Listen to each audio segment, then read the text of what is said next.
You've tried melatonin, magnesium, valerian, CBD, maybe even started combining all these things, a little of this, a little of that, hoping something will finally stick. And maybe it worked for a while, but now it doesn't, or it never really did help. This is actually not a supplement problem, it's a signal your body is sending you. And in this episode, I'm going to show you what it's actually saying. I'm Martha Lewis, a functional sleep practitioner. I've worked with hundreds of people who came to me with a drawer full of supplements and still couldn't sleep. And when we tested what was actually going on in their bodies, I could see why everything they had tried didn't work for long. By the end of this episode, you're going to understand exactly why sleep supplements stop working and what you need to do instead to actually fix your sleep for good. Now, I want to tell you about my client, Carol. So she couldn't remember everything she'd already tried. She'd tried so many things. She was buying things she'd already bought months before. And it started simple with melatonin, then valerian, and then she started combining melatonin and valerian and Tylenol PM and chamomile tea. And then she added NyQuil to the mix. And this was when she knew that things were not good and she needed help.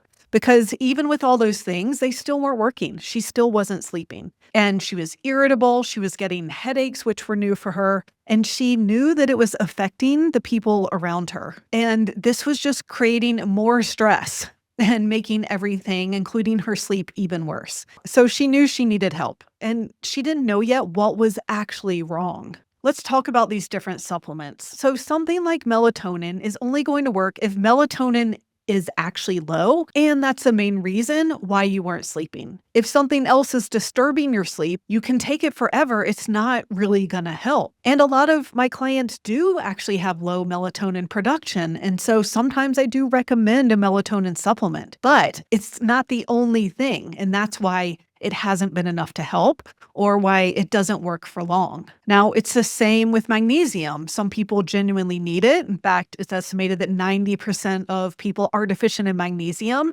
and it can definitely help with relaxation and sleep. But if you're depleted because of something deeper that's driving that depletion, like your body is stressed or your life is very stressful, then we burn through magnesium 5 times more than usual, then replenishing that only goes so far. We have to address where that stress is coming from. Now, valerian and other herbs, they're trying to force relaxation and sleep. But if there are these biological imbalances keeping you awake, it's not strong enough to override them. And then CBD, a lot of people take CBD, even THC. THC is definitely going to sedate you and make you sleep, but it also changes the sleep stages that you're in. CBD helps primarily by reducing inflammation, but it's not addressing the source of that inflammation. So it might take the edge off, but the moment you stop, then you're back where you started. We'll get back to the episode in just a second, but real quick, if you're listening to this and thinking, this is me, I've tried all the supplements and nothing is really working anymore, that's usually the point where you need to stop adding things and start figuring out what's actually driving your sleep problem. Because as you're hearing, supplements only work when they match the root cause. That's exactly what I help people do inside my Complete Sleep Solution program. It starts with a consultation where we look at your history and what's been going on and figure out what's actually behind your sleep issues. If you want help getting out of the cycle of trying things that don't work, you can book a consultation using the link in the description. All right, back to the episode. So when Carol took the lab test in the Complete Sleep Solution program, we found exactly why she wasn't sleeping. First of all, she had high cortisol at night. No wonder her body wasn't able to fall asleep.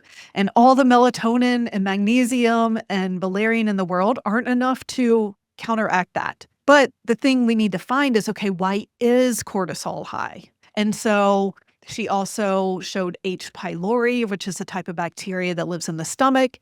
She had inflammation in the gut. She had a lot of toxins showing up, especially mold. So that was something that we had to address. Those things were what was causing the high cortisol. She also had some high stimulating neurotransmitters like glutamate and acetylcholine.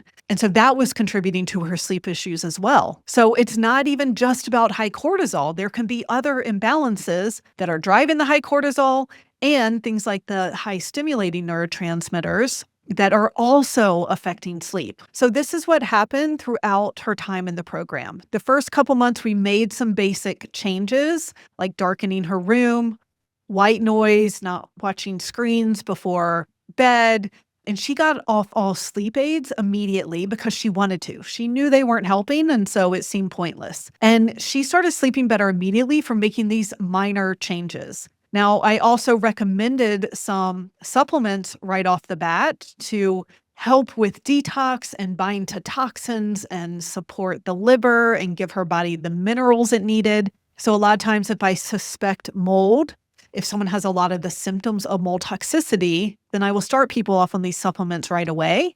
And a lot of times they improve pretty quickly. So, this is also what helped her sleep better right away. And she noticed that the binder helped her digestion significantly. Now, month 3, she started adding hormone replacement therapy because her hormones were pretty depleted. And so her sleep kept improving. By month 4, she noticed some nights she was too tired to even read.